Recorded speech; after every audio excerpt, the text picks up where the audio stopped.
Human behavior is the invisible thread that moves organizations. It is present in every click, every conversation, every decision, and yet we rarely look at it directly. Behavioral science lights that path. It reminds us that neutrality doesn't exist. We are always influencing. Today, Dan Bennett joins us to explore how to turn that influence into impact, how to design change with intention and purpose. This is the Behavioral Way of Dan Bennett. Welcome back to the Behavioral Way. Today we have Dan Bennett with us. We are very lucky to have you. Dan, as we'll see during the interview, is part of Ogilvy's team, applying behavioral sciences, running some of the coolest projects that we've seen around all over the world.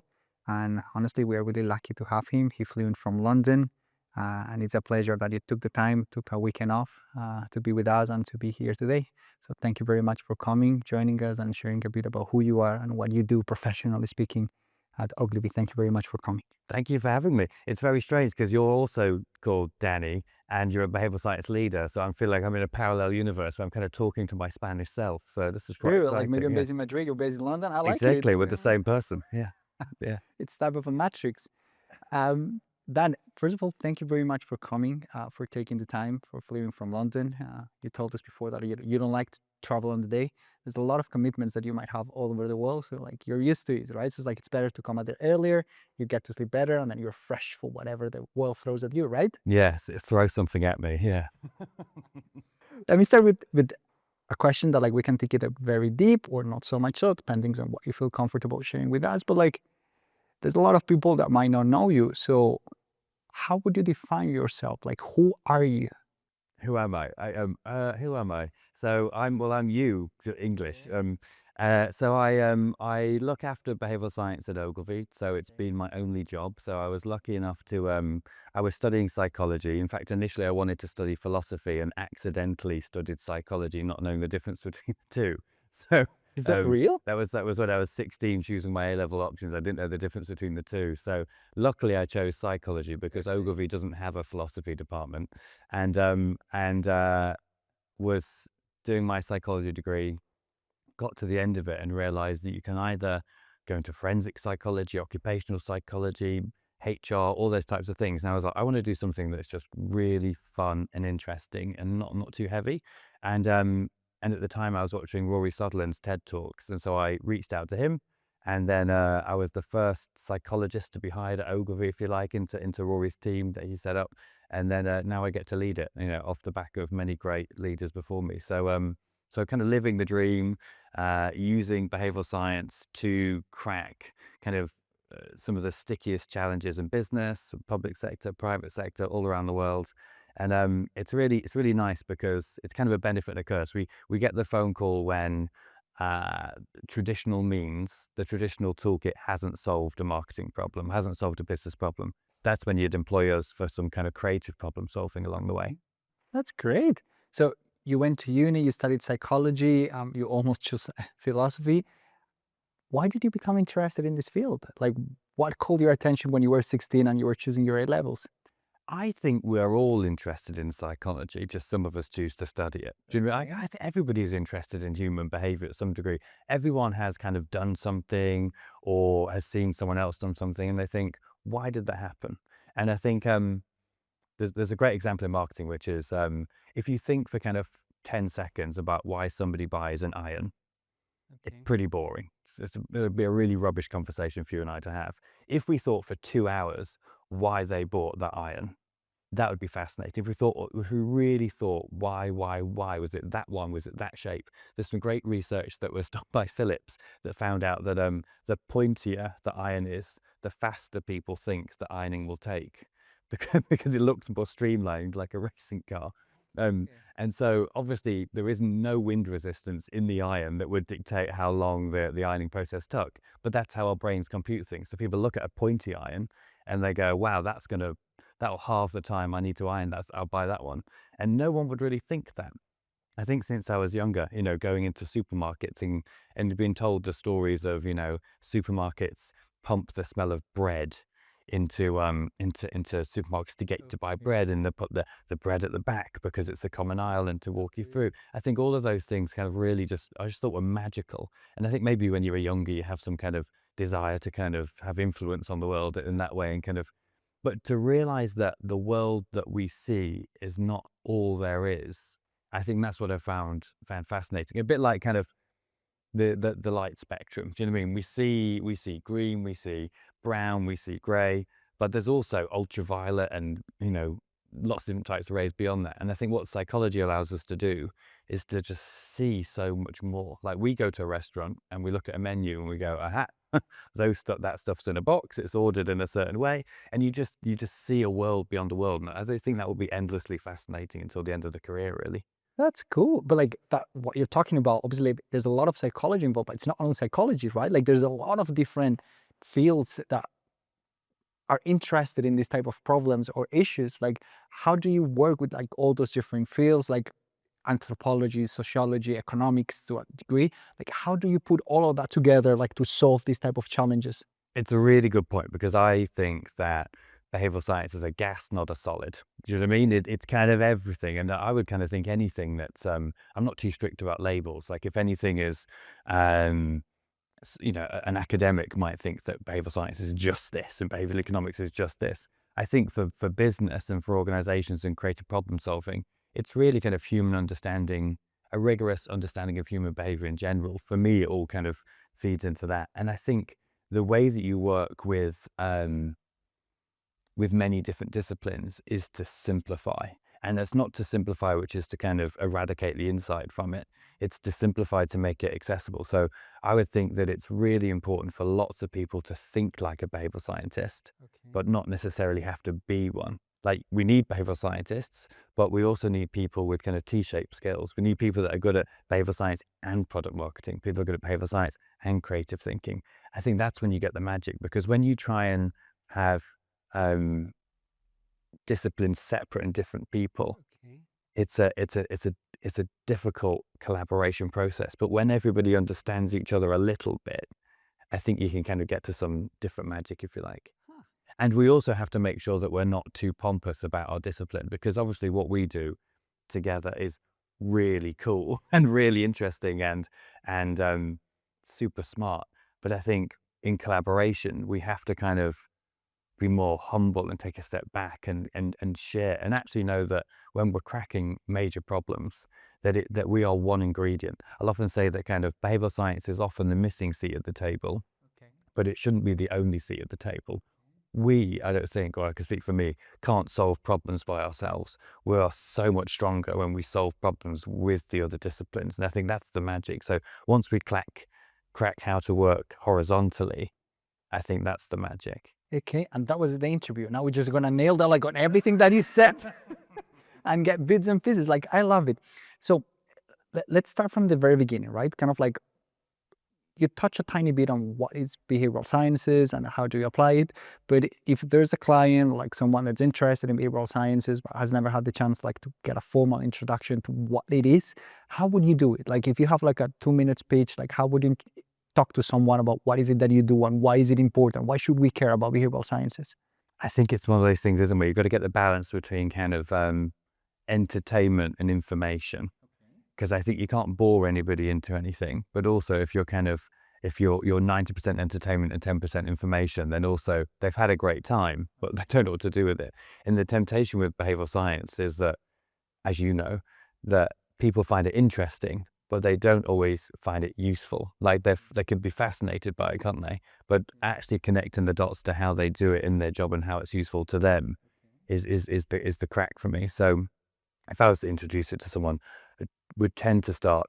I still like Daniel Kahneman's two brains. I think to tell people that the human brain is the most misunderstood part of the body. And if you went for heart surgery, you'd want the heart surgeon to know how the heart worked. You know, if you went to get your car fixed, you'd want the car mechanic to know how the car worked. So if you go to someone's job it is to shape human behavior, you would want them to know how the brain works, because that's the organ that we're dealing with. And it's so funny, isn't it, when you realize that in business, everyone's job is to change behavior, and yet hardly anybody gets formal training in how to change behavior. We never go to behavior change school. We have geography, we have maths, we have English, and then in the disciplines, we'll have shopper marketing, we'll have researchness, but no one ever goes, these are the ways that you change behavior. And I think there's such a behavior change gap there, and helping people see that I don't think people know often it's their job to change behavior. I think that everyone has these in large organizations, it's all chopped down and everyone does their bit, forgetting that everyone's job is to reach the ultimate objective. And to do that, we all need to know the skills. Decide and act, right? Yeah. And that's pretty much what everyone has to do, but they somehow forget it along the way. Yeah. Yeah. And I don't know why, but I think businesses don't struggle to know their business objective, but they do struggle to know their behavioral objective. But when they do know the behavioral objective, behavioral science becomes the obvious solution, because you go, we've got to get these people to do this. What are the levers that we pull? So I think it's trying to create that gap in their heads that to realize that actually I need to change people's behavior and I need the toolkit to do so. Okay, but you also had a bit of spice every time that you talk about it, because like I was watching one of your shows before, and then you was like, help me out, 4 questions. Milk, white, white, white, and like, what does a cow drink? And then everyone's like, milk, and there's like, okay, so you also generate those aha moments to start generating like that insight from the, hey, that's cool, and then like you gather that attention, and then you ensure that like you deliver a message that like you just deliver then. Yes, yeah, you're so right. You have to show, not tell, don't you? We have to create situations where and I hate to say the word trick the brain, because you never want to get into the part where you're kind of overpowering the audience or overpowering but you want to show them that they don't think in the way that they think they think. They don't see in the way they think they see. They don't feel in the way they think they feel. It's more complicated. So yeah, so giving them scenarios where their brain does something that they don't expect, I think is really I used to do this thing at conferences where it's something that you'd know. You would set up the buffet table in a certain way to nudge people towards healthy or unhealthy choices. So you could have bananas, apples, oranges, or you could have high sugar alternatives, blueberry muffins, double chocolate muffins. And then you would kind of set up a camera, and then you would basically watch what people do. And you can give them a free choice, and about 80% of people go for the unhealthy choice.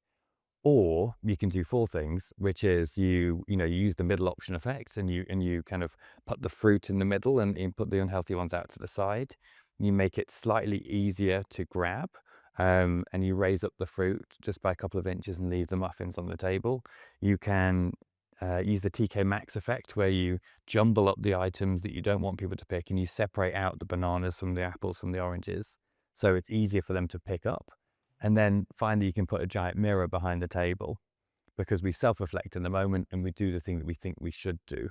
So you see yourself, you pick the fruit, and then you get an almost flipping of the results, where about 75% of people are going for the healthy choice. Now, no one who tells you that the reason I picked up the banana was because I saw the mirror, it was in the middle, it was separated out, the other ones were jumbled, and those ones were 2 inches further away. No one tells you that, but it is the thing that changes behavior. So sometimes setting up those scenarios where our behavior is affected, and just to show that there is no such thing as neutral choice architecture, that the way the world is already influencing us. So it's not like we're kind of adding influence. It's that the way the world's set up is already influencing us. All you're doing is kind of optimizing it.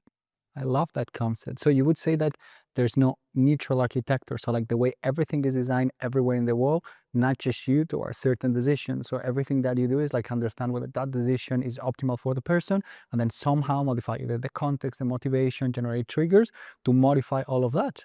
Perfect. Yeah. And everyone is already using behavioral science. They just don't know it. And that's what's amazing about working within Ogilvy, which is, a huge creative network that, has many different types of clients, and working with people that are already changing behavior. The behavioral science capability does not have a dominance over behavior change. I mean, that everyone is already changing. The whole of marketing is just to change behavior. So the wonderful kind of creative teams that we have, people are already doing it, and they're doing it instinctively.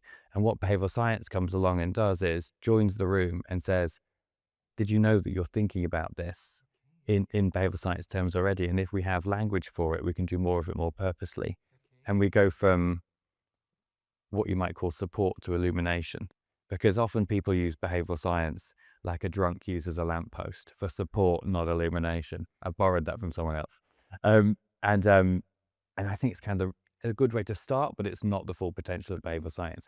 What you want to do is bring in theories of human behavior to expand the solution set, not just tell people more complicated words as to why their ideas work. Okay, I like it. Wait, so let's go back for a second because like I get like too much involved into this conversation, but like we talk about like how would you define behavioral sciences. I think everyone now agrees that like what you do for a living, it's absolutely amazing and that you're a great storyteller. Like that's a given. How do you get paid? Like you have a position, right? Because like you work at Ogilvy. What is it that you do over there?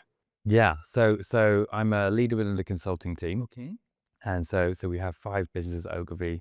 Behavioral science capability kind of lives within the consulting team, and but it's Ogilvy is quite a porous company. We kind of work together really well. And so we run behavior change projects. So over the past 13, 14 years, I think I've overseen over 1,000 behavior change projects, which is kind of the thrilling part of my career, which is looking at that. So the storytelling's great, but the doing the 1,000 projects is just fascinating. And the things that we can learn, unlikely things we can learn from different areas and pull across is amazing. So we get paid for doing behavior change projects, really. And often, like I said, it's the sticky challenges that the traditional toolkit hasn't yet solved. So we were looking at uh, adult diapers. It's a hugely stigmatized category, but there's lots of great reasons why actually younger people who are kind of 40, 50 might need to use them. And it's actually a really hideous condition because it socially isolates people.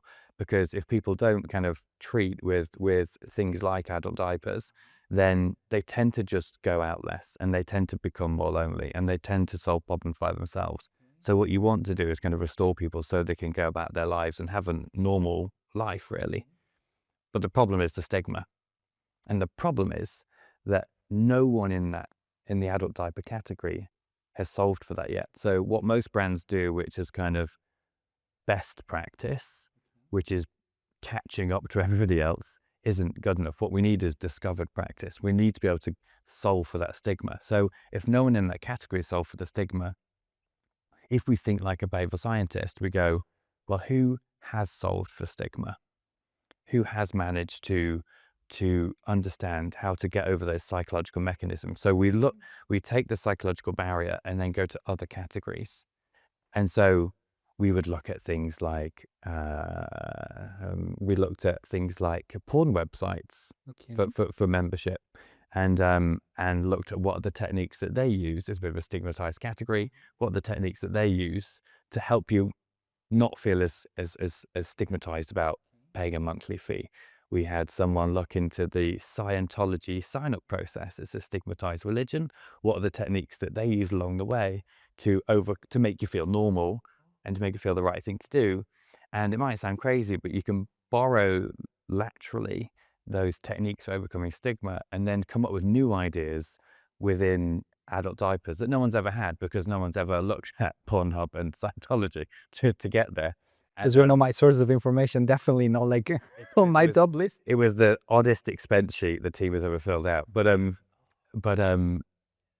and that allows us to come up with new areas. So in that case, it was looking at adding a sense of control. Okay. So the condition used to be called bladder weakness, Okay. and now we call it manageable bladder weakness to tell the brain it's a condition that can be solved.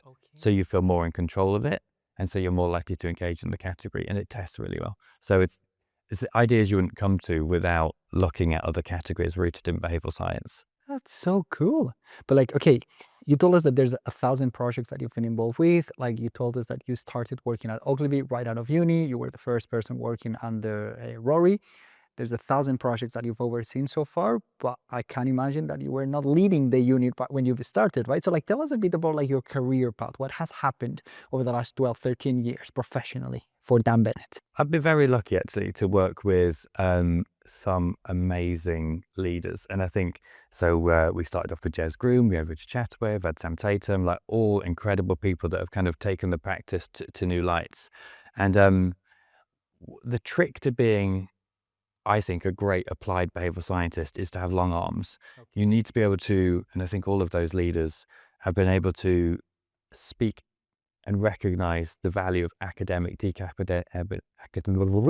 learnings. Okay. That's probably Spanish, that deep academic learnings.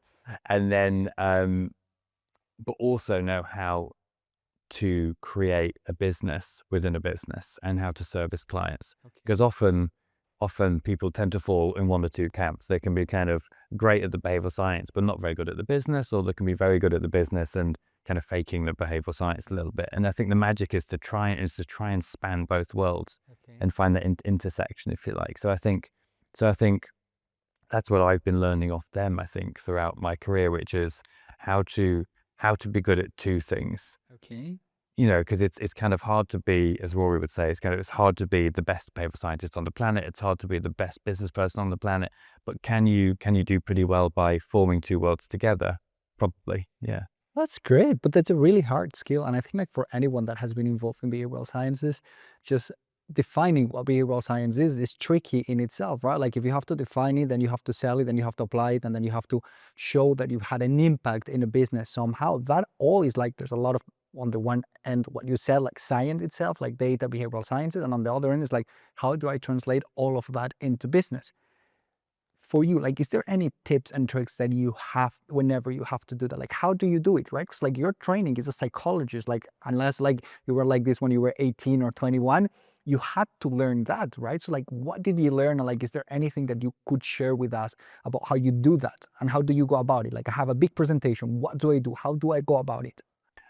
For me, it's all about, like, because you've got to span two things, haven't you? It's kind of credibility of the capability, but also the accessibility of someone you actually want to work with and actually want to collaborate with. And I think it's something that I learned pretty late, actually, uh, which is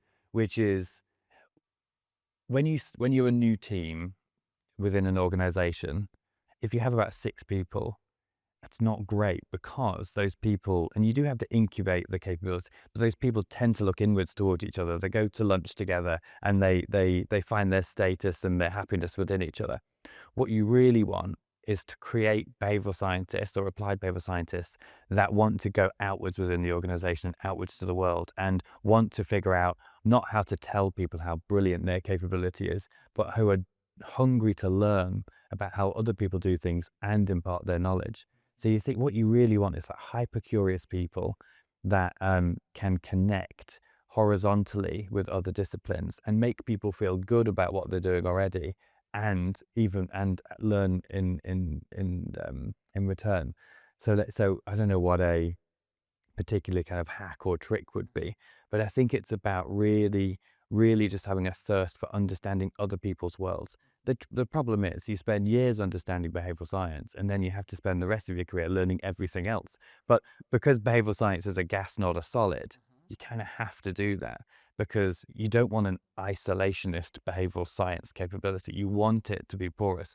So I think the temptation, I think, for us was to try and sell behavioral science directly. And actually, what we do now in consulting is much more powerful, because we sell it through other disciplines. So we have some great capability in business transformation, in marketing transformation, in brand transformation. And behavioral science is often the how and sometimes the why. So when someone wants to come and change employee behavior with us now, or wants to make an impact on their culture, we bake behavioral science into that process. Rather than saying, would you like some behavioral science? We say, would you like some culture change that's infused with behavioral science? And that makes a huge difference, I think, because you really need radically connected teams to make an impact. I don't think you want separate capabilities figuring out how they work together every time. That's great. But like, let's talk about it for a second because it's very interesting, right? So you embed behavioral science capabilities within the type of projects that you have because they are much bigger than just like solving it like with a nudge, right? Type of thing. Yeah. How do you cope with that? Because that might be tricky, or like it might not be for you, but like when it comes to ego, because you said that at the beginning, right? So like you spent so many years learning about behavioral sciences, and then now out of the blue, I need to learn about like, I don't know, like data warehousing. It's like, okay, that's interesting, but like, how do you deal with that? Because like you individually, you might be great at it, but you have big teams with big egos that you need to manage, and then you have the client on the other end, right? How do you do all that? It's a really, really good question. And I think it's a journey for every organization. Do you know what I mean? And I think, and what was really comforting to me was I met a guy who worked at a consultancy, and he worked in the pricing department. And he said, and it's a similar kind of thing, it's like a capability that gets infused within the organization, as well as kind of having its own front door. And he had exactly the same challenges that behavioral science does. So I don't know that behavioral scientists have unique challenges in operationalizing themselves. I just think it's how anyone who's infusing a capability to the organization. So it's kind of comforting to know that kind of other people have the thing. The ego thing is, it's all about the people in our team that do incredibly well are the people that are just making lots of connections with people in the organization, not the people that they kind of need to work with today, but the people that they might need to work with tomorrow. So I think it's about, you kind of have to get over yourself. You go, I know all of this stuff that none of you are listening to. No, what's happening is people are under deadlines, and they just solving the problem in the best way that they know, and it might not be the time to take a risk. So you need to learn how to communicate yourself in the most helpful way possible.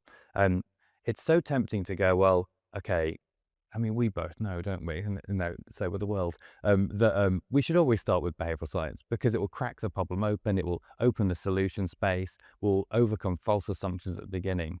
But you can't just change the world overnight. You need kind of that foot in the door effect, the creeping commitments, and that's how you get up the behavioral science maturity curve of, starting with having this capability that could be used more than an organization, to the point where actually people are asking you for your opinion and to bring you in. And it's because you've made great relationships. It's because you've left your ego at the door, and it's because you've recognized that the foot in the door effect and one step at a time is the best way. I think that's the formula for me. That's great. Okay, so we embed behavioral sciences within like other bigger projects. Then we leave our ego outside of the door. We work very hard on making those connections, both internally and with the team.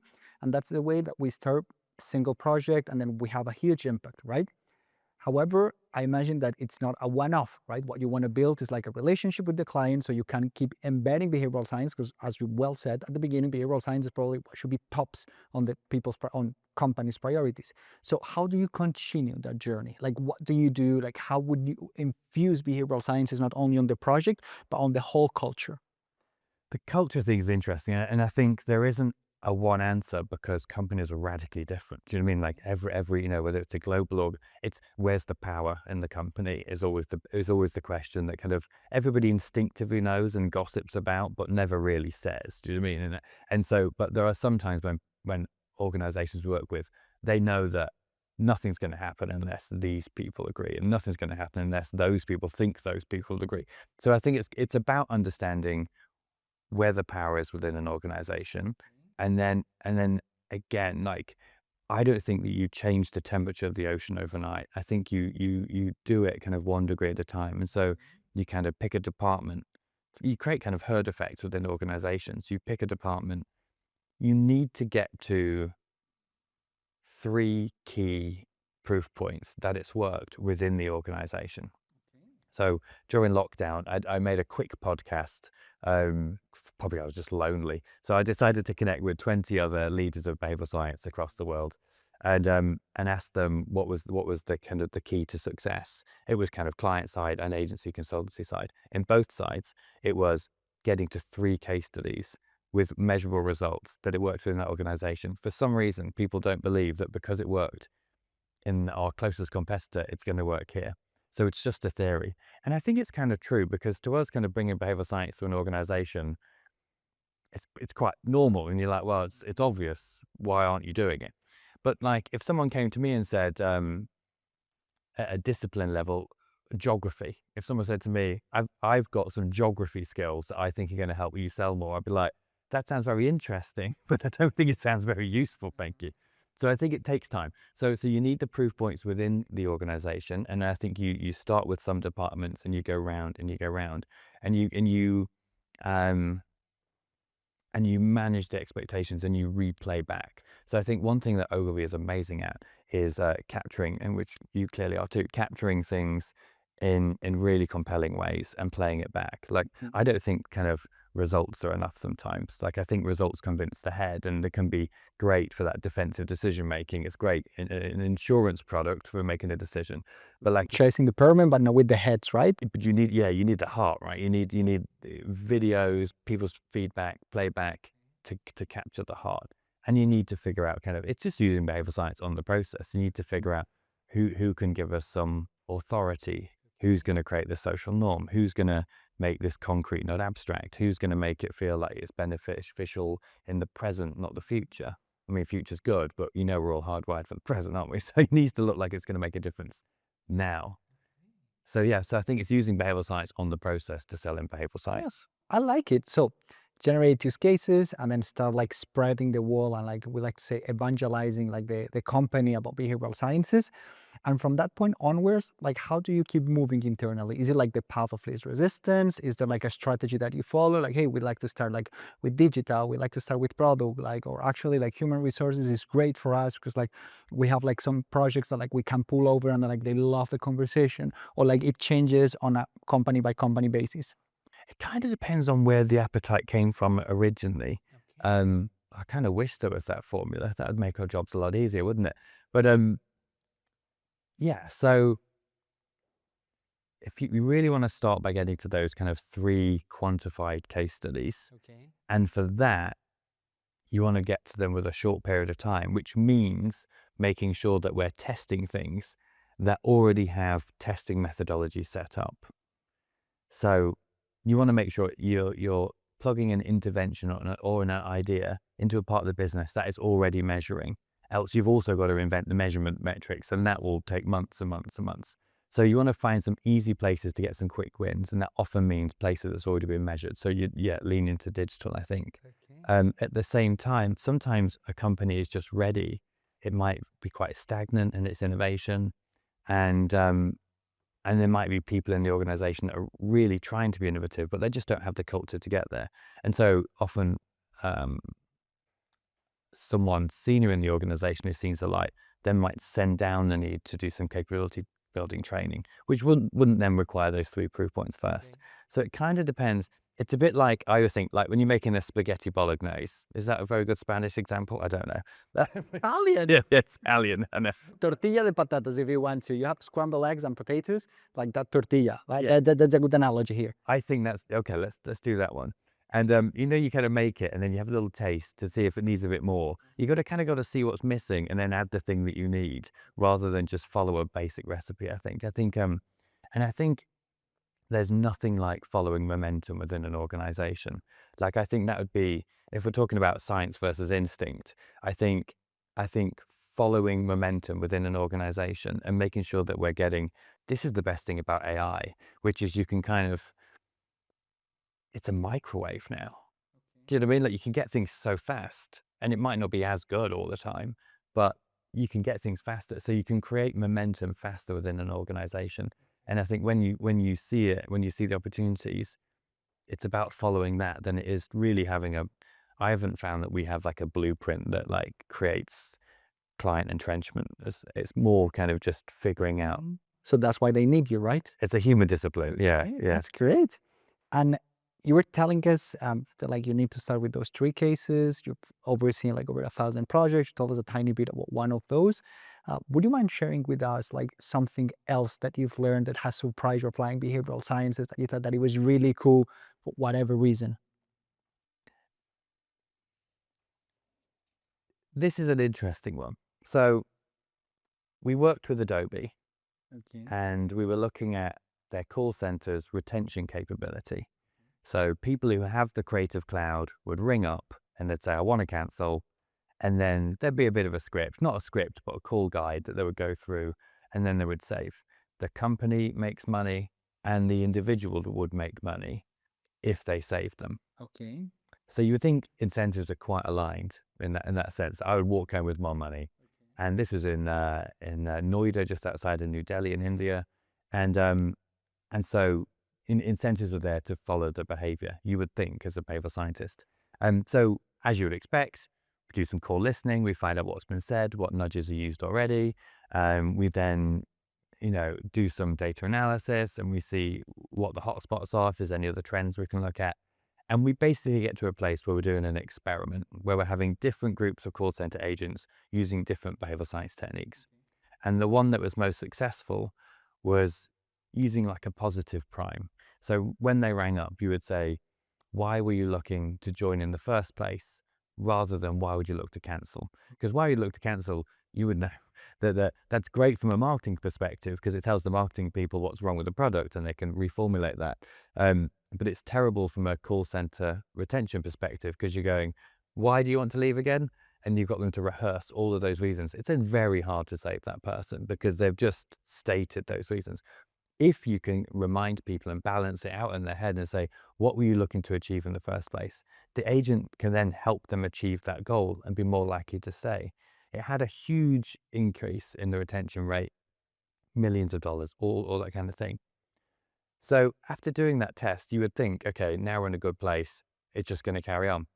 What happened was they went back to just doing the old way, even though they knew rationally that the new way they would take home, that sentence would change how much money they take home. What had happened was the interface that they use on the computer still had a drop-down menu for why are they looking to cancel as the first one. So they still said it. So as soon as we changed that interface to all the reasons why someone would have joined in the first place, they automatically said the new thing, automatically made all the benefits along the way. So it's one of those things where you go, sometimes there's some tiny unseen barriers that you need to have a forensic eye on throughout the process. And that's their choice architecture, isn't it? There is no such thing as neutral choice architecture. That was nudging them in a certain way. And so you've got to consider not just how to nudge the consumers, but how do you nudge the employees to fulfill the nudge. That's crazy. And then obviously like within this challenge, like you explain a tiny bit about like the challenges that you face along the way. Like you need to convince stakeholders, you need to map out what's going on, you need to convince them about your intervention, you need to try it out. And then even after the experiment, you need to fight. So the experiment that was successful to generate an amazing ROI has to be implemented and scaled through the company. But like in your experience, what is the biggest challenge of applying behavioral sciences within organizations? I would I'd reframe it as a puzzle. Okay. Because then you don't get pissed off solving it, basically. So there's a temptation, isn't there? I think in general, marketing over the past 10 years, we used to look at barriers and drivers to behavior. For some reason, I don't know what's happened. The conversations are only around barriers now. So we're trying to bring back drivers, like not just have a 1 hour conversation about why someone won't do this thing, but let's have a conversation as to why they might, what they stand to gain from it. Do they get better status? Do they get better, whatever it is, would they fit in with a social norm? And you have a much more positive conversation. Do you know what I mean? It's a similar kind of mindset that you need to bring to bringing a new capability to an organization and to clients, which is if you only consider the barriers and the challenges, you probably send yourself crazy and just, and that wouldn't give you that kind of challenger capability. So I think for me, it's kind of like, and I'm not saying I do this every day. The team will be watching this going, he's speaking a lot of rubbish. But the trick when I remember to do it is to see things as puzzles, not problems. And so which kind of takes the emotion out of it a little bit. And I think it takes a while to, for people to see the light on how a different capability can come in. So I think the best thing that I've seen used is really some classics of social norms and authority. Okay. We do an event called Nudgestock every year. Has great viewership. All of our clients come. It's a fantastic event. And it gives everybody confidence that this approach is a really valid, very exciting, very valuable thing to do. So it's primarily great content, but it has lots of, I hope, but it has lots of other benefits as well. So I think you need a bit of authority. Really does. Anyone that is within the behavioral science world knows Nudgestock, and we all love it. So like, that's a given. Thank you. Yeah, okay, that's good. It's reached the Spanish world. That's good. Yeah, At least the Spanish world that speaks English. But yes, 100%. we can fix that. We can fix that. AI is I'll learn here, it for so next like year. you talk about Nudgestock, and then we'll get back to that in a second. But we touch about a few things that I think are quite interesting, and it's a dilemma that I have on a daily basis. Because like I told you at the beginning, and I think you're a great storyteller, and then the way that you can communicate what behavioral sciences are and how they can actually benefit the companies, it's amazing, right? But then we also had a small talk about like you need to decide whether like it's a bit more of magic, kind of like you have those events that you told me about like catering, and people are like, wow, that's crazy what you did about like colors, and they're like white, white, white, and then they realize that like they brain tricks them into doing something. And then you have the other one, which is a bit more academic, right? So it's like, hey, we need to focus on the survey design, that the experiment, it has to be replicable. And then both worlds are absolutely correct, but like, how do you find your lane? Because at least for me, I find it tricky. Where's your head at with this topic? It's a really good one, and I think it's changed over the years so it depends how mature the field is, or it depends market by market and company by company. So someone's at the for me, if someone's at the early part of the journey, you do more interesting and you end it with useful because you can't bore someone into finding your capability useful. Um, but I think over time, you have to dial up the useful and just do a bit of interesting. So, um, and that comes down to the how we frame our stories, right? So, like, I think we all have a responsibility to get this balance right, which is not making behavioral science too simple, too magical. These great stories where we change one word and boom, the company was saved. Like, there's a temptation to be a bit of showmanship. Do you know what I mean? Like, and it's exciting, but like, no one's paid to see a magic show. Do you know what I mean? Like, they're paid to see kind of how to make meaningful long-term change in their business. So I think there is definitely a role for interestingly framed stories to make things captivating, but we owe it to people to also give them the double click on how it's actually done. So we worked with a food processing plant in South America. We were told it was going to, you'd have to tell me how this went wrong actually, because we were told it was going to be a chocolate factory, but apparently there was a mistranslation and it ended up being a pig abattoir. So there must be some kind of language that is that's easily mislaid on Google Translate. Anyway, so we get to the pig abattoir and and we do a full process, you know, the full behavioral science whammy, qualitative, quantitative, the psychological lens, the observable lens, the subconscious lens, you know, go through all of those different angles and then do a big workshop and then test out different interventions, measure them all, get to the end. Now, I could tell that story just by saying we looked at the hand. It was all about how do you get people to wash their hands when they go into the factory and when they leave the factory. So I could say, we created a hand stamp with a sticky ink inside that when you stamp it on someone's hand, it takes the same amount of time to wash off as the time they have to wash their hands for. So you almost, when we do that, you get a 63% reduction in dirty hands overnight, and it makes it compliant. Now, I think you can lead with that story, but then you have to then tell the fuller story of how you got there. Else, someone else is going to come to you and say, "Okay, can you design me in one day a hand stamp solution that changes the company?" Let's go into that for a second, because that's a lot of stakeholder management, right? Because like you tell the story and like it sounds so simple. It's like, yeah, it took me 7 months to actually figure this one out, like with a lot of research. Like solution might sound simple, but like the process that I had to go through to ensure that this solution is reliable and it's gonna work is huge. How do you tell that to your customers? Because like lots of times, like, hey, it worked on another factory in Colombia. Now just like bring it over to Colombia. It's like, yeah, no. Like, how do you do that? How, because like you already convinced them about behavioral sciences, they are engaged with that. Now they are just not really sure that you need the timeline that you gave him. What do you do in those situations?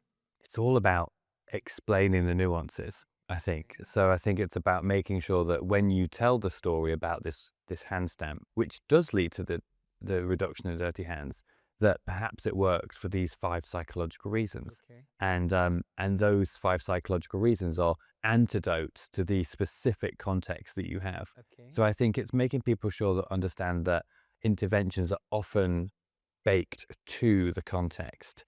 And it's very rare for a context to be the same across markets, and so the need to design for environments is the best thing. So I think if we miss nuance out of the story, we do lead people to make the assumption that you can just do it in a day and you can get it done, and there's the magical behavioral science theories out there that can just do that. But actually, what we are all doing really is an innovation process that's fueled with deeper human insight, really.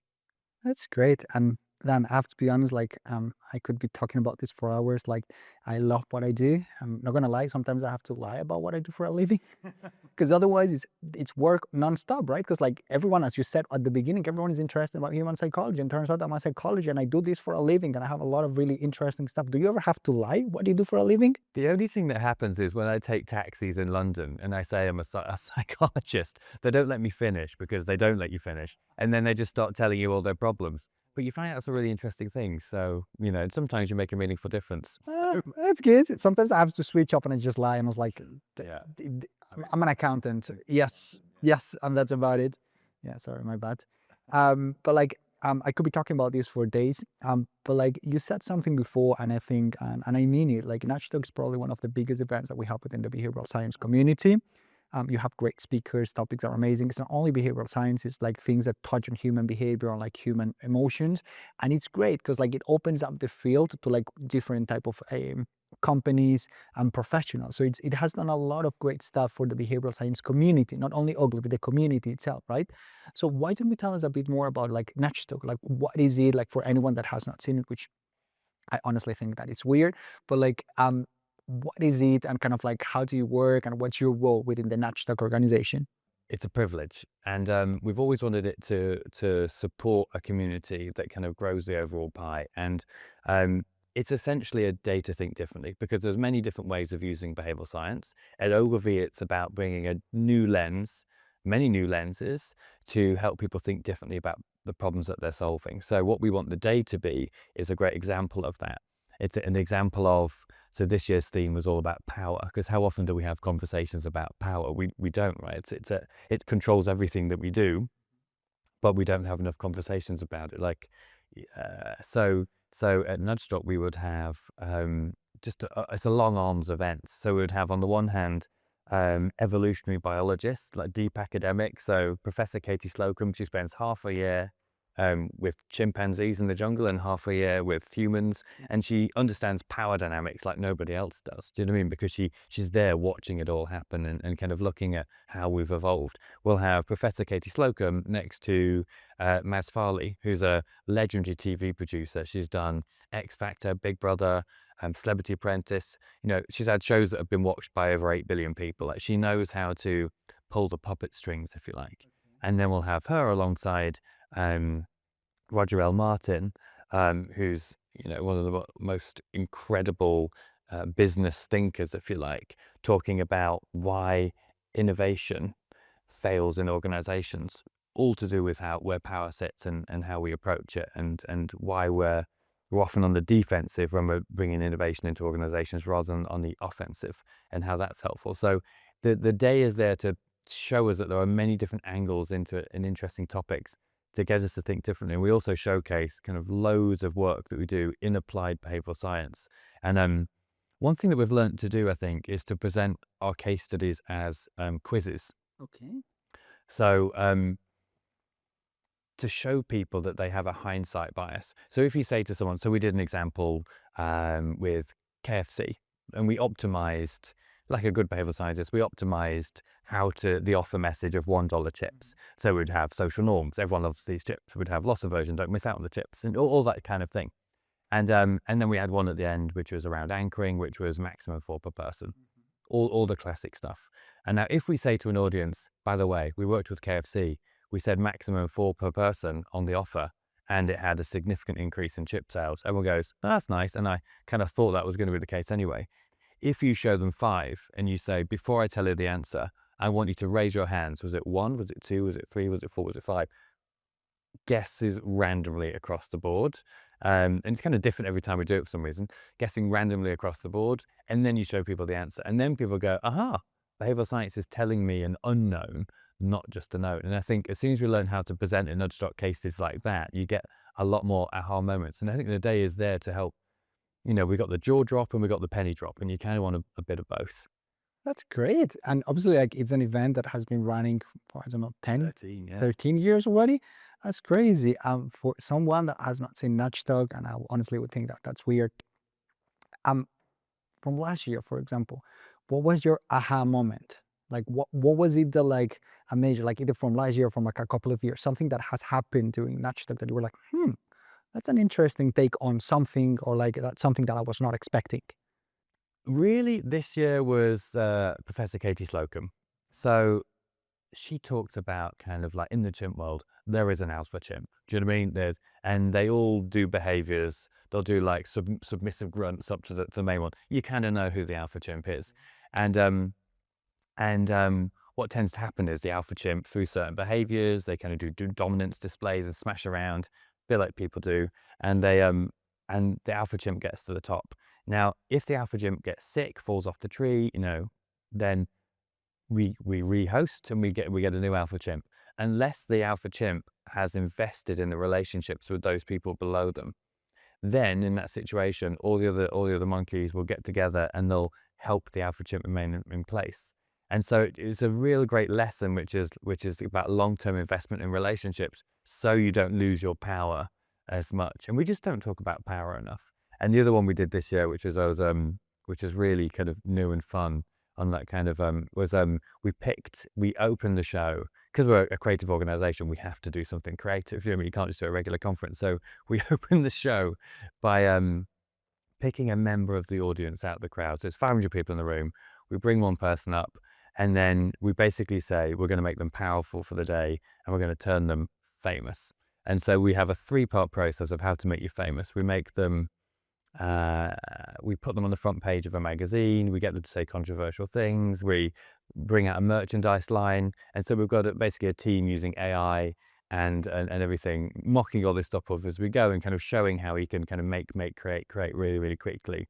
And then we ended it by a gospel choir coming out singing Tina Turner's Simply the Best, but the lady was called Emma, and we sang Emma's the Best, and we'd kind of had the building named after her. We just had done like really, really kind of an unexpected beginning.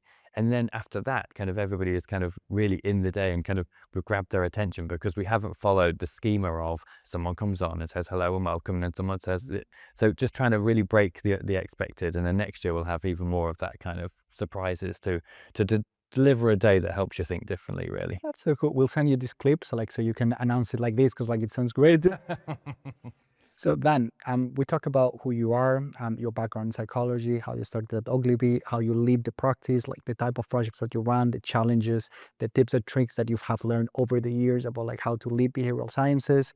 Then we talk a tiny bit about Nudgestock. And now, like, to wrap it all up, there's a couple of questions that I would like to ask you. The first one is like there's a lot of different topics that we touch on during these conversations. And probably there's a lot of people that might be watching you that they would like to learn a bit more about it. Like, is there something that you could recommend us, either like to read, to watch, or to listen? So the book for me, so the world that I'm in is the long arm situation I'm in is marrying the worlds of behavioral science and creativity. And there really is kind of one book for this. So great friend of mine, Sam Tatum, has been a great leader of the practice in the past, wrote kind of the first book in my mind that really managed to talk about what he calls evolutionary ideas, which is a notice The one on. with the butterfly on Yeah, it. you've seen it. Yeah, it's amazing. Yeah, it's amazing. And talks about how you can essentially how most ideas are kind of borrowed together. And actually, like when we start an ideation process, we shouldn't start with a blank piece of paper. We should start by looking at all of those amazing ideas that have come before that could contribute to it. A bit like the adult diaper thing earlier we talked about, what can we learn from Scientology? What can we learn from Pornhub in order to infuse our ideas? Because most great ideas kind of have evolved on top of each other. And with behavioral science, we can kind of see the evolutionary history so that we can get to some new and interesting stuff. And it's a great book with lots of great examples. Oh, that's great. Well, thank you very much for sharing.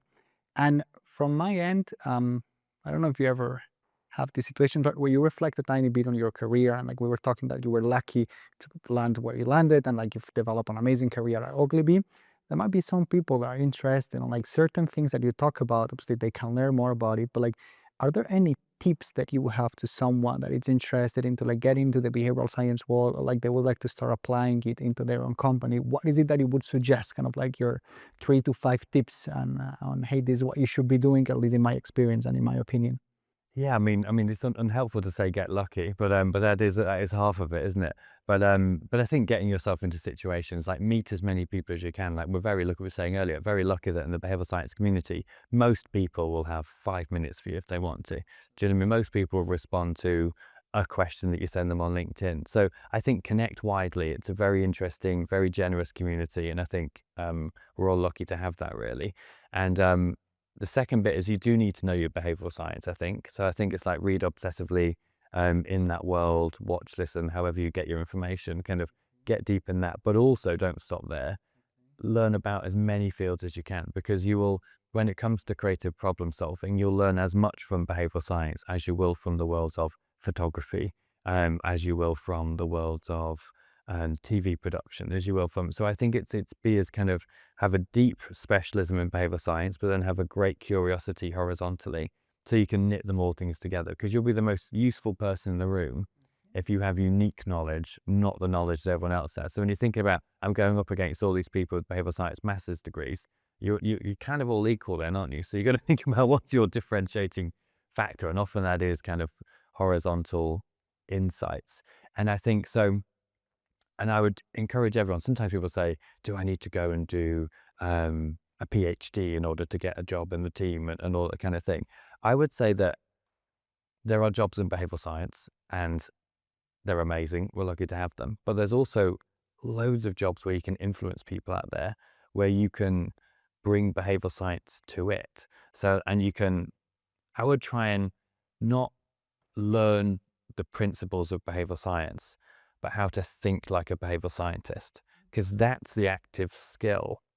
Because AI will take your job, frankly, if all you know is the principles and the COM-B frameworks. And like that is easy knowledge to get, easy knowledge to replicate. What is going to be more unique in the future is learning how to think like a behavioral scientist. So a behavioral scientist walks into a room, and if a marketer is saying, okay, we're going to increase demand by offering a discount, the behavioral scientist has an allergic reaction and goes, never default to discounting. We should always try persuasion first before economic incentives, because that's how you don't erode a margin. You learn how to think like a behavioral scientist, how to get those instincts when we're doing something that isn't in line with human behavior. That's how you can be most helpful. And I think you do that by reading as much applied work as you can, as well as much theory. That would be my 3 tips. That's great. Well, then, thank you very much for taking the time. Thank you. Thank you very much Spanish brother. Yeah. We're the same person. Thank you very much for coming out from London. Now we have to go out to grab lunch in Madrid. So thank you very much for taking the time and for sharing with all of us an amazing career and like some really cool stories along the way. So it has been a pleasure It's been talking to you. amazing. Thank you so much. Real pleasure. Okay.